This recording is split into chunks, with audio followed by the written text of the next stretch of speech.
Komisi Komunikasi Sosial Keuskupan Agung Jakarta mempersembahkan Oase Rohani Katolik yang dibawakan oleh para imam Keuskupan Agung Jakarta. Selamat mendengarkan. Dari 98,3 FM Radio Cakrawala, selamat pagi para pendengar yang terkasih. Gembira sekali bisa menjumpai Anda kembali di ruang dengar Anda melalui Oase Rohani Katolik untuk edisi hari Sabtu di penghujung minggu di tanggal 8 Maret 2014. Yang juga merupakan pekan di mana kita sudah memasuki masa Prapaskah, yaitu masa di mana pekan sesudah Rabu Abu. Dan saat ini telah hadir di studio Romo Yosef Edi Mulyono SY beserta dengan Alexandra Sisi, yang tentunya Romo Edi akan memberikan penguatan, inspirasi untuk ke kita semua terkait dengan bacaan liturgi pada kalender liturgi pada tanggal 8 Maret ini. Mari para pendengar yang terkasih, kita sapa dulu Romo Edi. Selamat pagi Romo Edi. Selamat pagi Sisi. Bagaimana kabarnya Romo? Baik. Selamat datang di Oase Rohani Katolik karena pertama kali ya Romo untuk mendukung, memberikan penguatan bagi kami semua. Terima kasih, selamat pagi para pendengar semua. Baik, para pendengar yang terkasih, kita akan siapkan diri kita. Kita buka hati kita untuk menyapa Allah Bapa di surga melalui doa pagi yang dipimpin oleh Romo Edi. Dalam nama Bapa dan Putra dan Roh Kudus. Amin. Bapa yang kudus, kami bersyukur kepadamu atas anugerah istirahat malam yang telah kami lewati, sehingga Engkau segarkan kembali pada pagi hari ini. Kami bersyukur atas hidup yang Engkau limpahkan kepada kami pada hari ini, yang akan kami gunakan untuk melayani-Mu dan melayani sesama kami. Bapa, Engkau mengutus putra-Mu datang untuk menyembuhkan orang sakit dan menyelamatkan orang berdosa. Kami pun adalah orang-orang yang berdosa. Kami datang dan mohon kepadamu, sudilah Engkau tinggal dalam diri kami, agar kami berani bangkit dan bertobat, rela mengubah diri dan bersikap penuh kasih kepada sesama, menerima mereka apa adanya, dan dengan gembira membawa mereka kepadamu, Sang Tabib sejati, dan bersama-sama memperoleh keselamatan. Demi Kristus, Tuhan dan pengantara kami. Amin.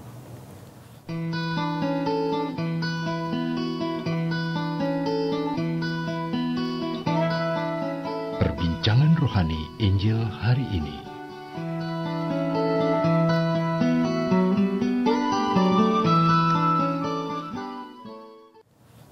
Baik para pendengar yang terkasih, demikianlah doa pagi yang tentunya akan menguatkan kita semua dalam aktivitas kita di hari Sabtu ini, di mana juga kita telah memasuki masa Prapaskah dan kita sudah mempersiapkan diri dengan mengawali di hari Rabu kemarin melalui misa perayaan peringatan Rabu Abu, dan saat ini kita akan simak bacaan pertama. Bagi Anda yang masih berada di rumah ataupun di tempat aktivitas Anda, silakan Anda siapkan kitab suci Anda, dan bagi Anda yang masih tengah berada dalam perjalanan, silakan Anda simak sambil tetap berhati-hati mengendarai kendaraan Anda. Pada hari ini bacaan dari kitab Yesaya bab 58 ayat 9b sampai 14. Untuk bacaan Injil dari Injil Yesus Kristus menurut Lukas bab 5 ayat 27 sampai 32. Baik, kini kita siapkan diri kita untuk menyimak dan merenungkan bacaan dari kitab Yesaya bab 58 ayat 9b sampai 14. Inilah firman Allah. Apabila engkau tidak lagi mengenakan kuk kepada sesamamu, dan tidak lagi menunjuk-nunjuk orang dengan jari dan memfitnah, apabila engkau menyerahkan kepada orang lapar apa yang kau inginkan sendiri, dan memuaskan hati orang yang tertindas, maka terangmu akan terbit dalam gelap dan kegelapanmu akan seperti rembang tengah hari. Tuhan akan menuntun engkau senantiasa dan akan memuaskan hatimu di tanah yang kering, dan akan membaharui kekuatanmu. Engkau akan seperti taman yang diairi dengan baik dan seperti mata air yang tidak pernah mengecewakan. Engkau akan membangun reruntuhan yang sudah berabad-abad dan akan memperbaiki dasar yang diletakkan oleh banyak keturunan. Engkau akan disebut yang memperbaiki tembok yang tembus, yang membetulkan jalan supaya tempat itu dapat dihuni. Apabila engkau tidak menginjak-injak hukum Sabat dan tidak melakukan urusanmu pada hari kudusku, apabila engkau menyebut hari Sabat sebagai hari kenikmatan dan hari kudus Tuhan sebagai hari yang mulia, apabila engkau menghormatinya dengan tidak menjalankan segala acaramu dan dengan tidak mengurus urusanmu sendiri, atau berkata omong kosong, maka engkau akan bersenang-senang karena Tuhan. Aku akan membuat engkau melintasi puncak bukit-bukit di bumi dengan kendaraan kemenangan. Aku akan memberi makan engkau dari milik pusaka Yakub, bapa leluhurmu, sebab mulut Tuhanlah yang mengatakannya.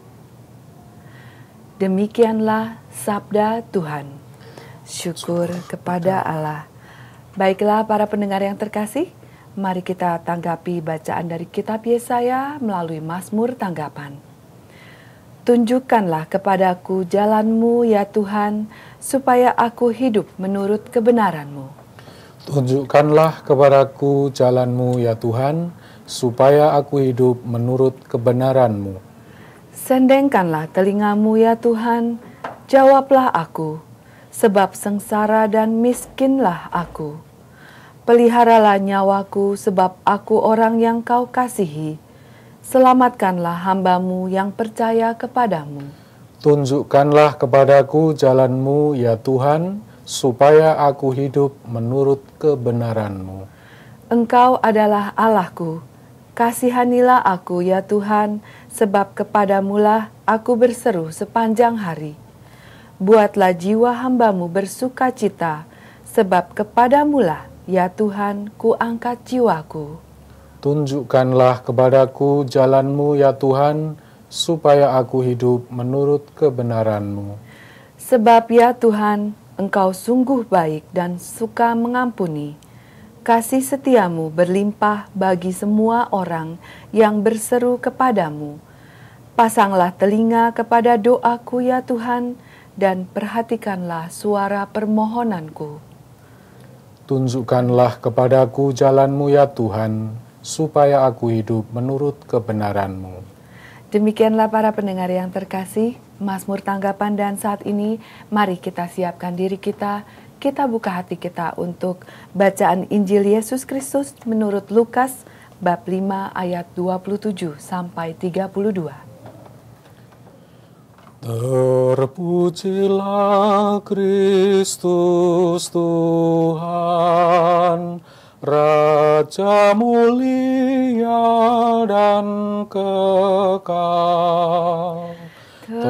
Terpujilah Kristus Tuhan, Raja mulia dan kekal.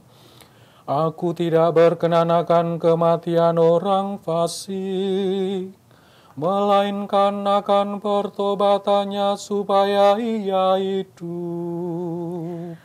Terpujilah Kristus Tuhan, Raja mulia dan kekal. Tuhan sertamu. Dan sertamu juga. Inilah Injil Yesus Kristus menurut Lukas. Dimuliakanlah Tuhan.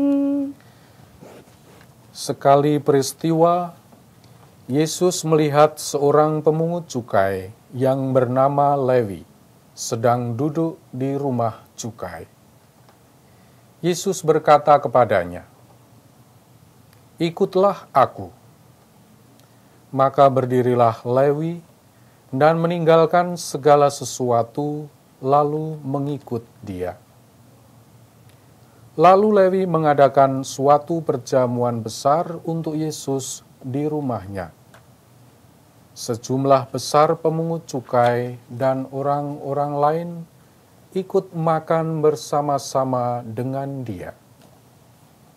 Orang-orang Farisi dan ahli-ahli Taurat bersungut-sungut kepada murid-murid Yesus. "Mengapa kamu makan dan minum bersama-sama dengan pemungut cukai dan orang berdosa?"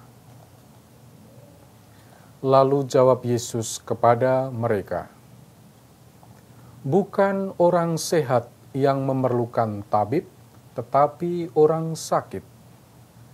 Aku datang bukan untuk memanggil orang benar, tetapi orang berdosa, supaya mereka bertobat." Demikianlah Injil Tuhan. Terpujilah Kristus.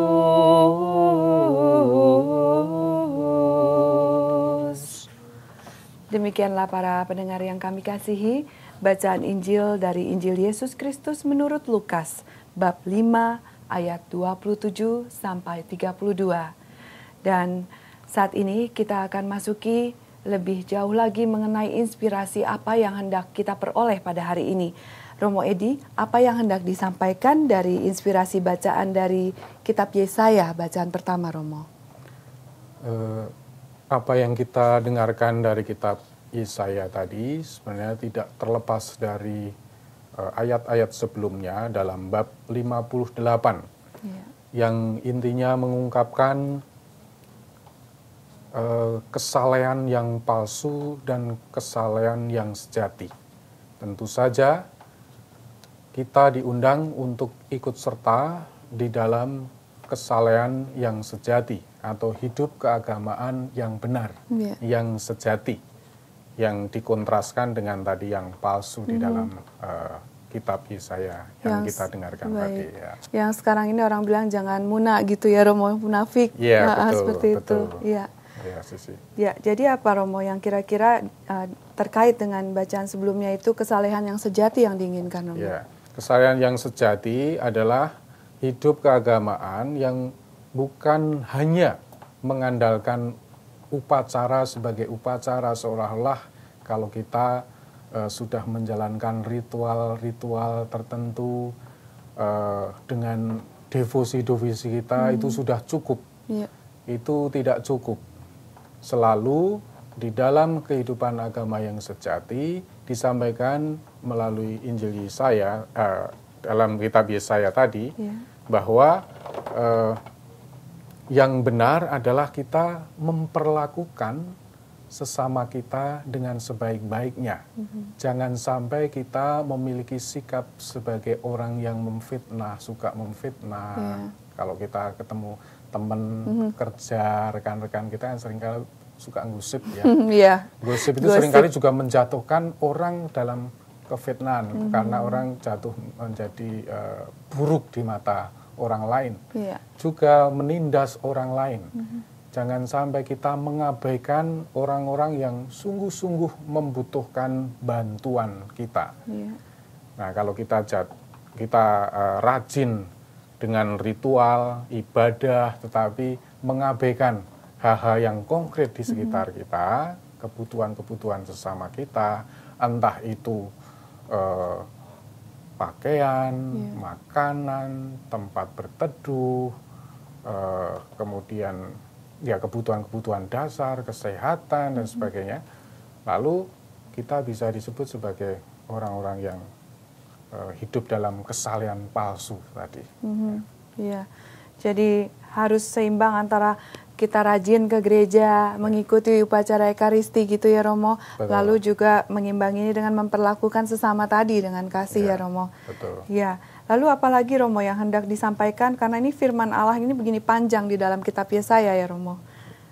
Yang kedua tentu saja kalau kita ingin diri kita bersinar, tampil sebagai murid-murid Yesus yang kita sebut sebagai sang terang, terang ilahi, dikatakan dalam kitab Yesaya, apabila kita berbuat ini dan itu misalnya ya tadi, apabila engkau tidak lagi mengenakan kuk kepada sesamamu, tidak lagi menunjuk-nunjuk orang dengan jari dan memfitnah, apabila engkau menyerahkan kepada orang lapar apa yang kau inginkan sendiri dan memuaskan hati orang yang tertindas, maka terangmu akan terbit dalam gelap dan kegelapanmu akan seperti rembang tengah hari.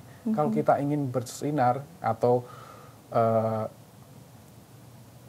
istilah Yesus itu jadi terang dunia dan mewujudkan itu dalam hidup kita sehari-hari, ya kita memang harus hidup dengan kesalehan tadi.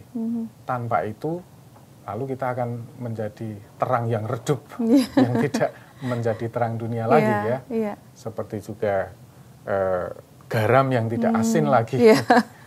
Garam tapi tidak asin ya, jadi tidak ada gunanya. Tidak relevan kehadiran kita di tengah-tengah dunia dan masyarakat kita.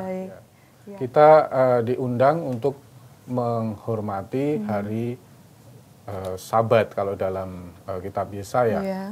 Kalau kita sebagai orang Kristiani punya hari Tuhan ya, hari saat-saat di mana kita membangun, memperkuat koneksi hubungan kita, relasi kita dengan Tuhan. Kita ada yang menyebut sebagai hari Minggu, sebagai hari suci kita, ya, dan kita bukan hanya mempererat relasi kita dengan Tuhan, tetapi juga dengan komunitas, dengan sesama kita di paroki masing-masing. Ya.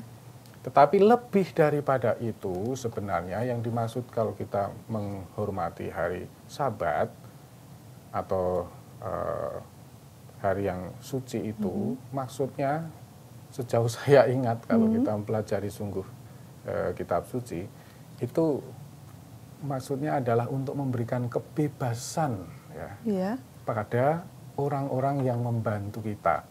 Kita sendiri menghargai Tuhan yang istirahat, tetapi caranya antara lain juga memberi kebebasan, keleluasaan bagi orang-orang yang bekerja pada kita. Kalau kita memiliki pekerjaan atau kalau kita punya rumah tangga, kepada orang-orang yang membantu kita. Sehingga mereka dan kita semua bukan lagi diperbudak oleh pekerjaan, bukan diperbudak oleh pekerjaan. Pembantu pekerja karyawan kita, kalau kita memiliki karyawan atau pembantu, juga diberi contoh untuk tidak diperbudak oleh pekerjaan. Tentu saja meluas dengan cara itu, mereka punya waktu yang cukup untuk memperkuat hubungan dengan Tuhan. Untuk memperkuat hubungan sosial dengan sesamanya, dengan keluarganya, dengan istri atau suami, dengan anak-anak, dan seterusnya. Itu maksud dari menghormati hari Sabat. Soal koneksi ya. Koneksi artinya keterhubungan relasi kita dengan Tuhan itu sangat ditentukan. Sangat ditentukan oleh relasi kita dengan sesama, terlebih yang membutuhkan. Makanya kalau kita hanya sekedar membangun relasi dengan Tuhan melalui peribadatan dan melalui doa-doa, itu tidak cukup. Karena di sini dalam bab 58 itu, kalau ingin didengarkan, kalau ingin tidak, lakukanlah kesalehan, entah puasa yang sungguh-sungguh adalah dengan memperlakukan sesama kita secara baik, teristimewa orang-orang yang membutuhkan. Karena kita mengikuti Yesus juga, maka kita juga memberi contoh mengikuti Yesus yang memang mencintai semua orang pada umumnya, tetapi punya perhatian istimewa pada mereka-mereka yang sangat membutuhkan bantuan. Baik. Dan ini terpenting sekali, apalagi masa-masa sekarang ini ya Romo. Benar, sejak awal tahun kan banyak sekali musibah bencana yang dialami oleh sesama. Betul. Ya. Baik Romo. Lalu Romo mengenai kitab Yesaya ini tadi, jadi dua hal, kesalehan sejati maupun relasi dengan Tuhan yang ditentukan juga dengan relasi dengan sesama untuk terlebih yang membutuhkan. Itu dua hal yang pokok ya Romo ya. Baik. Lalu kita menginjak kepada bacaan Injil pada hari ini Romo. Dari Injil Lukas, apa yang hendak disampaikan inspirasi pewartaannya Romo? Yang saya tangkap sebagai sangat mengesan, inspirasi ini adalah sabda Tuhan yang mengatakan, aku datang bukan untuk memanggil orang benar, tetapi orang berdosa, supaya mereka bertobat. Inilah inti cerita menurut saya ya. Inti cerita dirangkum dalam sabda Tuhan hari ini. Yang datang bukan untuk memanggil orang benar, tetapi orang berdosa, supaya mereka bertobat. Dengan demikian, sekali lagi soal relasi juga ini ya. Soal relasi, kita bangun relasi dengan semua orang. Ya. Dan terutama mereka yang kurang terperhatikan, yang tersisih, yang disebut di dalam Injil ini sebagai orang-orang berdosa. Ini kan mereka yang tersingkir bukan hanya dari hidup keagamaan, tetapi juga tersingkir dalam pergaulan masyarakat. Ya. Nah, mereka-mereka ini yang kita perhatikan, dan ini sangat sesuai dengan karakter Tuhan Yesus sebagai gembala yang baik, yang mencari, memperhatikan yang belum terperhatikan, yang kurang terperhatikan. Dan ini cocok juga dengan semangat Keuskupan Agung Jakarta yang ingin menampilkan kemurahan hati dengan semangat gembala yang baik ya, memberikan perhatian kepada mereka yang membutuhkan. Dalam konteks kisah Injil ini ya, orang-orang yang disebut berdosa. Kita diajak untuk punya kesadaran sosial, punya keprihatinan sosial, dan memperjuangkan keadilan sosial seperti juga yang disinggung di dalam bacaan yang pertama tadi ya. Baik. Lalu ada lagi Romo yang hendak ditambahkan dari bacaan Injil ini Romo, tentang ya baik dari sisi Lewi yang dipanggil oleh Yesus maupun oleh misi dari Tuhan Yesus itu sendiri. Ya, ini menunjukkan keterbukaan karya keselamatan Tuhan kepada semua orang, menjangkau semua orang. Baik. Dan menjadi panggilan bagi kita para murid Kristus yang ikut terlibat, dipanggil untuk melayani dan terlibat di dalam karya keselamatan Tuhan, juga memperhatikan mereka yang dianggap sebagai pendosa. Dan dampaknya itu seringkali tidak enak. Dampaknya seringkali melelahkan. Dampaknya capek untuk kita, karena kita ada pergulatan batin, ada pergumulan di dalam relasi dengan mereka-mereka ini. Tetapi itulah yang menjadi panggilan inti dan makna makna kehadiran kita di tengah masyarakat. Ya, kalau kita memang bisa membantu orang lain menjadi gembira, bukan? Betul. Menjadi terlepas dari beban, ya, seperti yang dialami oleh Lewi yang punya beban disingkirkan. Nah, kehadiran Yesus punya makna bagi orang seperti Lewi kalau membuat Lewi bahagia, ya. Dan itu ditunjukkan kebahagiaan itu dengan pesta, ya. Dengan mengundang orang untuk makan, ya. Mengundang orang untuk ikut serta dalam sukacitanya. Ya. Baik. Jadi kalau kita sekarang masuk di dalam masa Prapaskah, sebenarnya di samping kita sedih atas kelemahan-kelemahan kita, dosa-dosa kita sendiri, ya, kita sendiri juga harus menampilkan sisi yang lain juga, yaitu gembira ketika kita mengalami seperti yang dialami Lewi. Baik. Ya, Baik. Sisi sukacita karena kita diselamatkan oleh Tuhan. Ya, itu yang menjadi pokok penting dalam masa-masa kita merenungkan, yaitu kekurangan-kekurangan oleh Prapaskah ini ya Romo. Betul. Baik, sayang sekali Romo, waktu juga sudah berada di penghujung sesi pertama. Dan untuk itu kita akan akhiri sesi pertama di perbincangan rohani. Kita akan siapkan diri kita untuk berdoa malaikat Tuhan. Setelah itu kita kembali lagi di sesi kedua dalam dialog iman.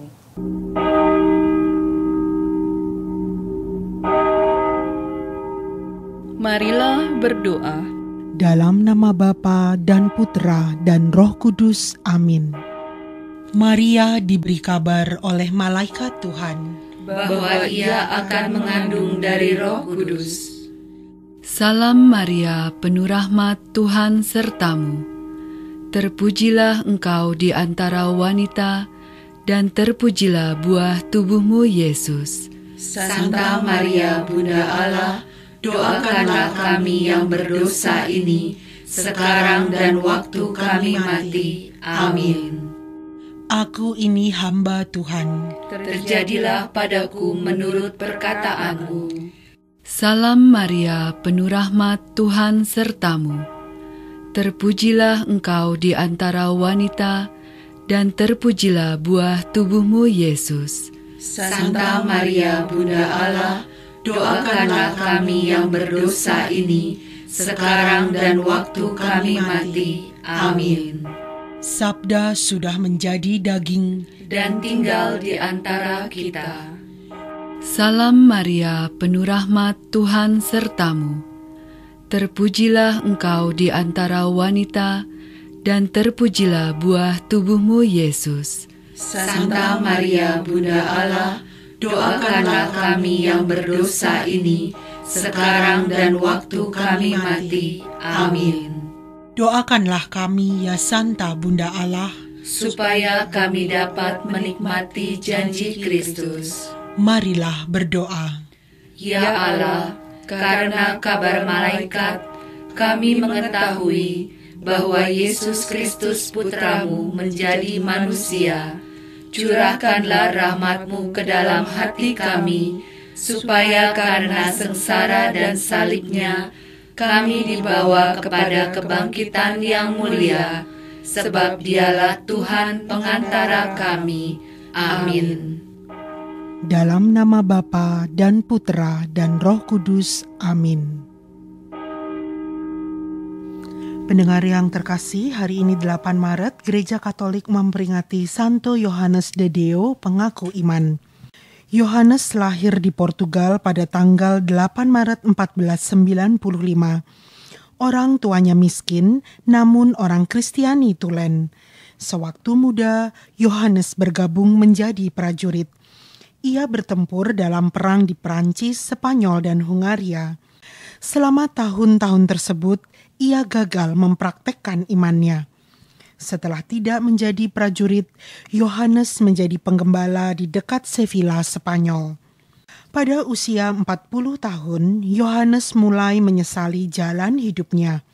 Ia membuka usaha toko di Granada, tempat ia menjual gambar-gambar orang kudus dan buku-buku religius. Pada suatu kali, ia tak sengaja mendengar khotbah dari seorang imam kudus, Santo Yohanes dari Avila.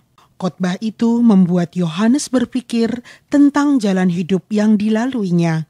Ia sangat menyesal karena kesalahan yang ia lakukan, sehingga ia merasa putus asa dan harus menghabiskan waktu di rumah sakit. Santo Yohanes dari Avila mengunjunginya dan membantunya untuk menyusun rencana baru bagi hidupnya. Setelah keluar dari rumah sakit pada tahun 1539, Yohanes mulai menjalani hidup yang berbeda. Ia berdoa dan melakukan penebusan dosa setiap hari. Ia memberikan dirinya untuk membantu orang miskin dan orang sakit. Ia membuka sebuah rumah sakit dan beberapa orang datang membantunya dalam karya ini. Inilah cikal bakal dibentuknya ordo para Bruder Hospitaler. Dipercaya bahwa seorang uskup memberi tambahan nama di belakang nama Yohanes karena ia benar-benar mengubah hidupnya yang egoistis dan benar-benar menjadi pelayan Allah. Setelah bekerja keras di rumah sakit itu, Yohanes sendiri jatuh sakit. Ia meninggal pada hari ulang tahunnya tahun 1550. Yohanes de Deo dinyatakan sebagai santo oleh Paus Innocentius ke-11 pada tahun 1690. Ia adalah pelindung orang sakit, perawat, dan rumah sakit. Demikianlah pendengar yang terkasih, hari ini 8 Maret, Gereja Katolik memperingati Santo Yohanes de Deo, pengaku iman.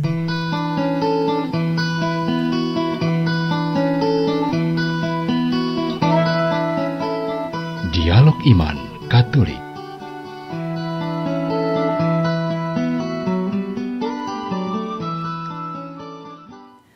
Kembali Anda simak 98,3 FM melalui Radio Cakrawala di Oase Rohani Katolik untuk edisi di penghujung minggu hari Sabtu 8 Maret 2014. Dan masih bersama dengan Romo Yosef Edi Mulyono SY beserta dengan Alexandra Sisi.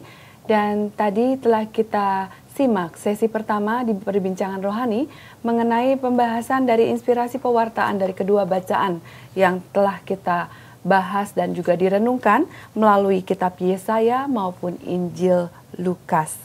Romo Edi, untuk pendengar yang mungkin baru saja berkesempatan bergabung di Oase Rohani untuk sesi kedua ini, mohon diberikan untuk penjelasan mengenai inti yang telah tadi diberikan oleh Romo di sesi pertama, Romo. Baik, pendengar yang terkasih, apa yang kita dengarkan hari ini dari Injil Lukas, tapi sebelumnya kita mendengarkan bacaan dari kitab Yesaya.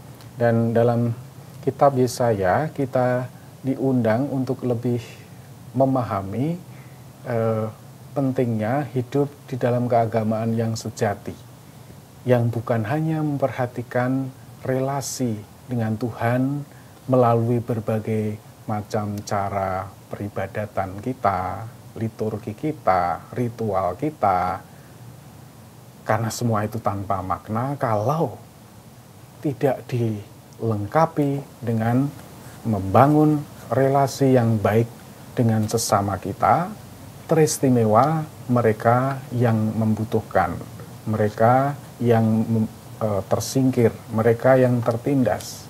Tidak ada gunanya kita rajin ke gereja saja, tapi setelah itu menindas para karyawan kita, menindas pembantu kita, tidak peduli kepada orang-orang yang membutuhkan bantuan di sekitar kita.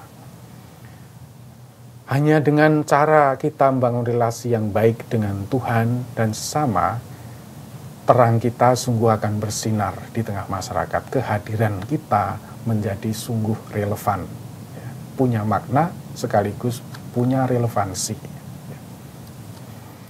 Dalam Injil yang kita dengarkan hari ini, ditunjukkan oleh Yesus bagaimana kehadiran Tuhan dan para murid bisa relevan di zamannya, yaitu memperhatikan mereka yang membutuhkan perhatian, orang sakit yang membutuhkan tabib. Kehadiran Tuhan berarti untuk orang berdosa, dan para murid, tentu saja kita semua dipanggil untuk terlibat dalam karya keselamatan Tuhan dengan mencontoh gaya Yesus yang menjadi gembala yang baik, yang murah hati, yang mencari mereka yang hilang seperti terlaksana dalam penyelamatan Lewi yang dikunjungi Yesus.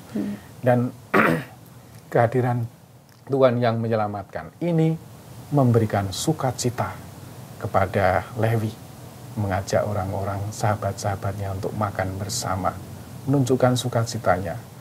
Pertobatan selalu mesti ditunjukkan dengan sukacita, dengan kegembiraan, dan itu juga yang sekarang coba kita hayati melalui masa prapaskah, masa APP ini, Sisi. Iya, baik Romo Edi. Bagaimana Romo di masa APP ini kan juga tahun ini kan memiliki juga tema sendiri ya Romo? Betul. Iya. Tema APP kita tahun ini sesuai dengan fokus Keuskupan Agung Jakarta, yaitu dipilih untuk melayani. Kita diingatkan akan jati diri kita. Sebagai orang Kristiani ini bukan kebetulan kita dipilih, ya, seperti yang dikatakan oleh Tuhan Yesus pada para muridnya, bukan kamu yang memilih aku, tetapi aku yang memilih kamu. Jati diri kita yang kedua, selain dipilih oleh Tuhan, juga misinya adalah untuk melayani, karena kita menjadi murid dan ingin seperti guru kita yang datang bukan untuk dilayani, tetapi untuk melayani dan menjadi tebusan bagi banyak orang. Inilah yang melatar belakangi tema ini. Dan tema ini juga punya kaitan dengan konteks Keuskupan Agung Jakarta, di mana masih begitu banyak orang yang membutuhkan bantuan pertolongan di sekitar kita. Kita itu hidup di ibu kota, di Jakarta, tapi kita tahu bahwa di Indonesia itu hanya ada sekitar 11% orang yang bisa lulus dari perguruan tinggi. Jadi masih kekurangannya itu masih banyak ya Romo? Masih banyak sekali. Itu terkait orang yang tidak mampu untuk menyekolahkan anaknya, bahkan sampai perguruan tinggi. Dan di Jakarta bisa dibayangkan kalau anakmu nanti hanya lulus SLTA, akan bisa apa di Jakarta? Betul. Ada yang saya tanya, Pak, kalau anakmu kalau lulus SMA, bisa jadi apa? Main PlayStation, Romo. Main game. Betul, Romo. Sekarang ini anak-anak lebih akrab dengan itu ya, Romo. Jadi ini ada banyak orang yang membutuhkan, banyak orang lemah di sekitar kita yang masih membutuhkan bantuan kita, butuhkan pelayanan ya. Jadi yang dimaksud pelayanan memang tentu saja pelayanan yang membantu keutuhan pribadi kita semua, tetapi juga pelayanan teristimewa untuk orang yang lemah, miskin, terkecil, tersingkir dan difabel atau penyandang disabilitas ya. Dan konteks yang kedua, di samping konteks kemiskinan di Keuskupan Agung Jakarta ini, adalah tahun ini juga menjadi tahun kebangsaan atau tahun politik gitu, di mana kita dipikirkan diajak untuk berpikir sungguh mengenai kepentingan bangsa kita yang membutuhkan orang-orang yang mau melayani daripada sekedar berkuasa dan memegang jabatan. Ada banyak orang yang bisa dipilih menjadi pemegang jabatan dan penguasa, tetapi dengan tema ini kita mendorong masyarakat pada umumnya dan kita semua orang-orang Kristiani supaya kalau memilih caleg atau memilih presiden, calon wakil presiden, pilihlah orang-orang yang punya track record melayani sungguh-sungguh, melayani rakyat sungguh. Dengan hati ya, Romo? Menjawab kebutuhan masyarakat, kebutuhan rakyat miskin sungguh dengan hati, ya. Mau belusuan, ya. Tidak sungkan untuk seperti Yesus, ya. Terkoneksi dengan orang-orang yang disebut yang tersingkir tadi. Jadi tidak hanya mendapat laporan ataupun melihat dari jauh saja ya, Romo ya. Jadi dari satu pihak kita didorong untuk mencari, memilih, nanti mencoblos orang yang sungguh punya track record melayani, ya sudah terbiasa melayani, bukan hanya berjanji melayani, tetapi sudah sungguh-sungguh melayani dengan hati. Di lain pihak, kita berharap caleg-caleg kita nanti pada akhirnya sungguh-sungguh menjadi dan capres kita sungguh-sungguh orang-orang yang kalau terpilih nanti memegang amanah, sungguh-sungguh mau melayani. Ya, ini konteks kita. Betul, untuk kepentingan rakyat semua ya, Romo. Satu suara kita sungguh amat berharga. Berharga untuk ya. memilih orang-orang yang sungguh melayani. Dan kalau kita tidak ikut memilih, itu bisa kekuasaan dan jabatan jatuh pada orang-orang yang serakah, yang akhirnya jadi anggota DPR jarang masuk kerja, absennya banyak ya, Romo. Absennya banyak, presensinya bolong-bolong, kursi pada kosong, ya. Jadi presiden juga memikirkan partainya sendiri, memikirkan diri sendiri, keluarganya, ya. Ini maka penting kita ikut voting, ikut memilih dan memilih orang yang sungguh melayani. Dan di negara kita masih banyak orang yang mau sungguh melayani itu. Betul. Maka tema ini juga sekaligus menurut saya mengapresiasi mereka siapapun yang sudah melayani dan sungguh bekerja untuk rakyat. Kita punya optimisme, punya harapan bahwa karena masih ada banyak orang yang punya hati dan mau melayani, ke depan kondisi hidup berbangsa kita akan menjadi lebih baik kalau diisi oleh orang-orang yang sungguh melayani. APP, Aksi Puasa Pembangunan itu adalah pertama-tama gerakan pertobatan. Gerakan pertobatan itu punya dua sisi ya. Di satu sisi kita bertobat meninggalkan yang buruk kan, meninggalkan yang buruk dan seringkali itu kita lakukan dengan silih ya, dengan silih ya. Dari mencapai kesalehan sejati dengan silih antara lain ya. Tapi yang tidak kalah pentingnya adalah sisi positif, yaitu gerakan aksi nyata, aksi berbuat baik, ya, memperbaiki diri untuk keutuhan diri kita sebagai pribadi dan keutuhan ciptaan. Maka silih ya demi kesalehan yang sejati bisa dicapai dengan cara material dan non material ya. Kalau material itu kita bisa melakukan silih dengan dana, melakukan donasi ya, menyisihkan dana. Konkretnya kalau kita orang Katolik antara lain itu pada saat Minggu Palma itu, itu kita biasanya kolektor Minggu Palma itu diserahkan ke KAC untuk mereka-mereka yang membutuhkan ya, dipakai untuk mereka yang membutuhkan.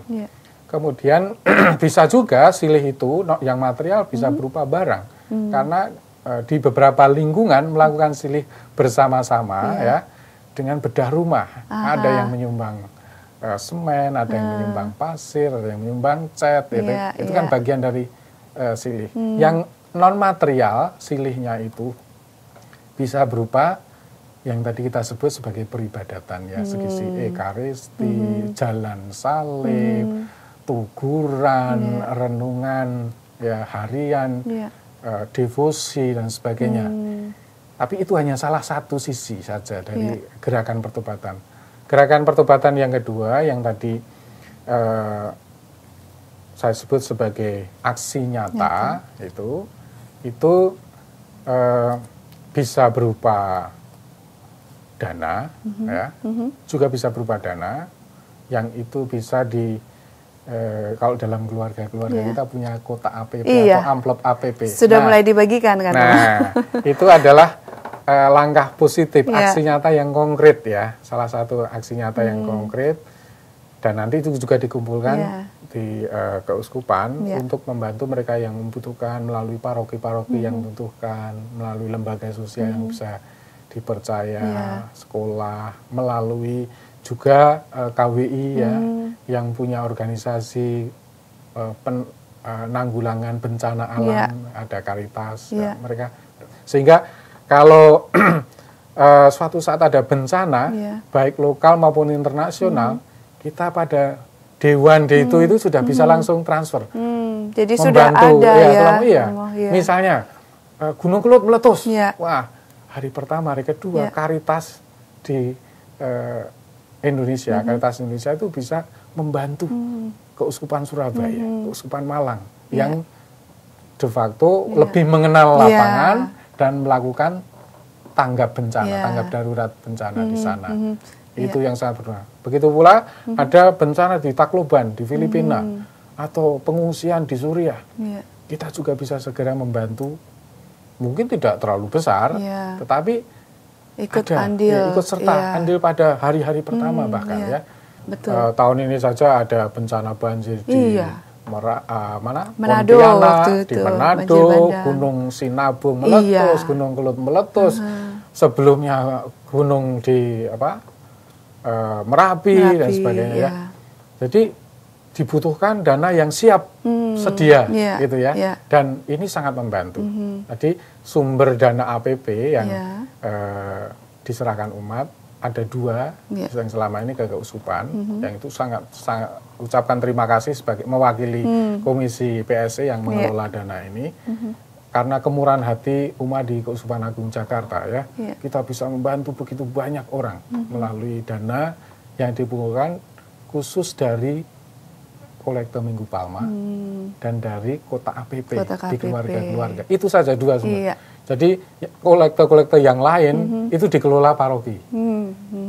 Dikelola paroki. Tapi yang APP yang dikelola Komisi PSE yang saya tangani bersama itu terutama adalah dari 2 sumber tadi, yaitu dana yang tadi wujud dari silih berupa derma, yaitu Minggu Palma, dan aksi nyata berupa derma perkeluarga ya, itu. Ya. Dan ternyata luas sekali bantuannya dan juga mencakup berbagai bidang ya Romo. Aksi nyata tadi bukan hanya derma, tetapi ada begitu banyak kegiatan yang diputuskan oleh komunitas-komunitas lingkungan dan kelompok kategorial sesuai dengan keprihatinan sosial di lingkungan itu. Ada yang aksi nyatanya adalah melawan lintah darat ya, dengan membuat kelompok credit union di lingkungan itu. Dan itu akhirnya bukan hanya melayani orang Katolik, tapi melayani banyak ibu-ibu masyarakat pada umumnya. Ada satu kelompok CU yang dulu dibantu oleh modal awal dari dana APP ini, sekarang anggotanya sudah lebih dari 400. Itu banyak melayani orang-orang ibu-ibu yang jadi korban lintah darat. Ya. Ada juga yang dibantu dengan beasiswa. Ada lingkungan-lingkungan yang memutuskan membantu bedah rumah. Nah, biasanya kan lingkungan terbatas dananya, ya. Paroki juga terbatas. Nah, seringkali bisa dibantu dengan dana APP yang terkumpul ini. Bisa sampai 70% membantu bedah rumah. Ya. Tapi tentunya ada urutan bagaimana caranya yang tadi misalnya mereka tidak bisa menjangkau kecukupan dana itu di dalam lingkungan, mereka lapor, ada prosedurnya ya Romo ya? Melalui seksi PSE atau seksi sosial di paroki-paroki baru ini. Karena kita yang di keuskupan kan tidak tahu langsung persis kondisi konkret real ya. Maka yang bisa memonitor, mengevaluasi, mengerti sungguh itu umat yang ada di paroki, di lingkungan-lingkungan terutama ya. Baik, ya. Begitu banyak ternyata para pendengar yang terkasih apa yang telah disampaikan oleh Romo Edi Mulyono terkait dengan karena Romo bertanggung jawab untuk Komisi PSE di Keuskupan Agung Jakarta ya Romo. Betul. Ya, jadi kita tahu lebih banyak lagi bahwa kotak APP yang telah kita terima masing-masing di rumah itu tuh besar sekali manfaatnya untuk membantu Keuskupan Agung Jakarta maupun KWI dalam mendonasikan ke tempat-tempat yang memang tepat diperlukan. Begitu. Dana yang tadi dari 2 sumber tadi, Minggu Palma maupun kotak APP, setelah diterima di Keuskupan ini, yang 30% itu diserahkan ke KWI. 30% ini nanti akan dibagi-bagi lagi.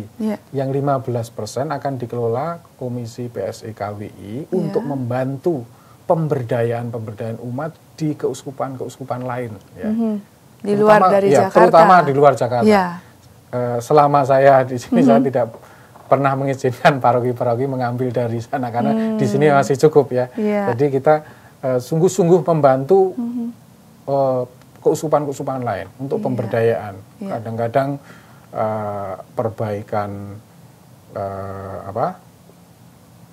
asrama, anak-anak di pedalaman, ada yang dipakai untuk membuat WC satu stasi supaya pastornya tidak ke WC di hutan gitu. Itu untuk kita mungkin dana itu mudah dikumpulkan, tapi di keuskupan lain sangat sulit karena ya, Romo. jumlah uang yang beredar di negara kita memang mayoritas ada di sini. Di kota besar. Itu 15% membantu pemberdayaan melalui Komisi PSKW. Lalu yang 10% itu menjadi bagian dari dana solidaritas antar keuskupan. Itu untuk biasanya untuk membantu pembangunan di keuskupan lain. Misalnya membangun satu kapel di keuskupan tertentu yang memang memerlukan dan sulit untuk mendapatkan dana. Saya sudah pernah mengunjungi Ketapang di pedalaman Kalimantan di sana dan tidak mudah. Menerima stipendium cukup banyak itu sulit. Jadi mau membangun fisik pun butuh bantuan dari luar. Dari luar. DSAK akan sangat membantu ini untuk bangun gereja, bangun yang fisik-fisik itu ya. Nah, yang 5% itu dikelola oleh lembaga Yayasan Karitas Indonesia. Itu lembaga untuk tanggap darurat bencana alam yang didirikan oleh para uskup di KWI Dan dari 5% ini lah kita bisa membantu langsung sejak hari-hari pertama para korban melalui keuskupan-keuskupan yang juga biasanya sudah punya tim tanggap darurat. Masing-masing keuskupan itu ada keuskupan sudah ada tim tanggap daruratnya atau Karitas keuskupan. Nah, kita mengelola melalui ini. Jadi sekali lagi untuk seluruh pendengar yang sudah terlibat dalam aksi puasa pembangunan di Keuskupan Agung Jakarta, atas nama mereka yang sudah sangat terbantu dan atas nama seluruh keuskupan yang terbantu, saya mengucapkan terima kasih atas bantuan selama ini yang disalurkan melalui Minggu Palma, kolektor dan melalui derma keluarga itu. Baik, ada lagi pesan pastoral Romo untuk menutup perjumpaan kita ini? Pesan terakhir saya kira selamat menjalankan gerakan pertobatan selama masa APP dengan berbagai bentuk yang tadi sudah saya jelaskan, juga ditawarkan oleh Yesus maupun Nabi saya di dalam bacaan-bacaan yang kita dengarkan hari ini. Dan semoga dengan gerakan pertobatan ini kita juga semakin terlibat di dalam kehidupan nyata masyarakat yang membutuhkan, termasuk bahkan dalam hal memilih calon wakil rakyat dan calon presiden maupun wakil presiden. Pilihlah mereka yang mau melayani. Terima kasih Romo. Para pendengar yang terkasih, dengan demikian untuk Oase Rohani Katolik edisi hari Sabtu 8 Maret 2014 akan kita akhiri. Dan dengan demikian Romo Yosef Edi Mulyono SY beserta dengan Alexandra Sisi mohon pamit dari ruang dengar Anda. Kita akan berjumpa lagi di lain kesempatan.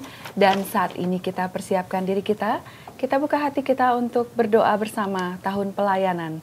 Dan setelah itu kita mohon berkat Tuhan melalui Romo Edi. Mari kita berdoa. Bapa kami di surga, kami bersyukur karena Kau pilih kami untuk hidup bersaudara, saling berbagi dan melayani. Putramu Yesus Kristus bersedia mengambil rupa seorang hamba. Cinta kasih-Nya agung dan mulia.